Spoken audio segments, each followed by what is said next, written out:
पेठ तालुक्यातील कोपुर्ली बुद्रुक ग्रामपंचायत अंतर्गत फणसपाडा येथे जनजाती कल्याण आश्रम माध्यमातून आरोग्य शिबिर आयोजित करण्यात आलं होतं। सदर पावसाळ्यामध्ये ग्रामीण भागातील लोकांच्या तब्येती खराब, दूषित पाण्यामुळे विविध आजाराला निमंत्रण होते। यासाठी फणसपाडा येथील ग्रामस्थांनी जनजाती कल्याण आश्रमाच्या माध्यमातून आरोग्य शिबिर भरवण्यात यावे अशी मागणी केली आणि गेल्या काही दिवसांपासून पेसा भरती आंदोलन सुरू आहे आणि त्यातच पावसाचा जोरदार वेगाने हा पाऊस 2 ते 3 दिवसांपासून सुरूच आहे। यामुळे लोकांच्या तब्येती खराब होऊ नये त्यामुळे सर्व आरोग्य तपासणी आणि डोळे तपासणी करून गोळ्या औषधे उपलब्ध करून देण्यात आले।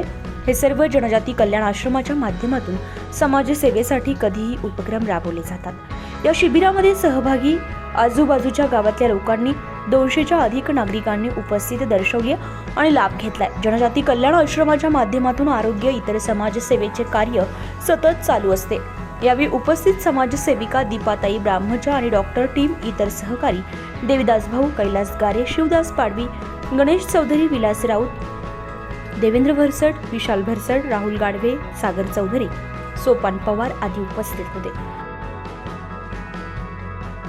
जनजाती कल्याण आश्रम माध्यमातून ग्रुप ग्रामपंचायत कोणती कोपुर्ली बुद्रुक तर फणसपाडा गाव येथे आपण हा आरोग्य शिबिर राबवलेला आहे। म्हणजे आरोग्य शिबिरात साधारण आत्तापर्यंत 141 लाभार्थी तपासणी करून उपचार करून सर्व काही गेलेले आहे। इथं आरोग्य तपासणी करून गोळ्या औषधाची सेवा उपलब्ध आहे। त्याशिवाय डोळे तपासणी करून योग्य मार्गदर्शन केलं जातं आणि हे सर्व एवढ्या पावसाच्या वातावरणात सुद्धा जनजाती कल्याण आश्रम आपल्या या खेडेगावात ही आरोग्य सेवा उपलब्ध करून दिलेली आहे। तर साधारण गावाची लोकवस्ती किती असेल?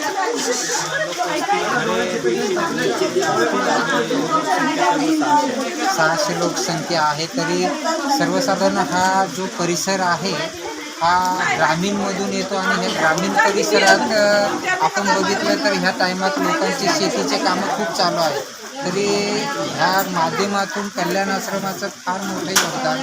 कल्याण आश्रम हे आरोग्यच नाही तर विविध उपक्रम राबवतं। विद्यार्थ्यांसाठी शालेय वस्तू देणं किंवा गरजू कुटुंबांना मदत करणं, पाणी टंचाईमध्ये एखाद्या गावामध्ये पाणी उपलब्ध करून देणं, असे विविध उपक्रम ह्या जनजाती कल्याण आश्रमाच्या माध्यमातून राबवले जातात।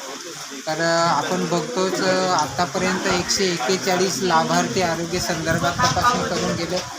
तर यामध्ये कल्याण आश्रमाचा एकच उद्देश आहे का लोकांचं आरोग्य चांगलं असावं। पावसाळ्यामध्ये बघलं तर आरोग्य संदर्भात खूप गंभीर विषय असतात।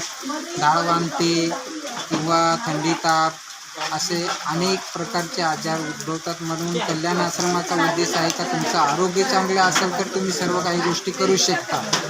तर आपलं नाव काय? एक ह्या कार्यक्रमाचं किंवा आरोग्य शिबिराचं कल्पना कशी काही तुम्हाला सुचली? जनजाती कल्याण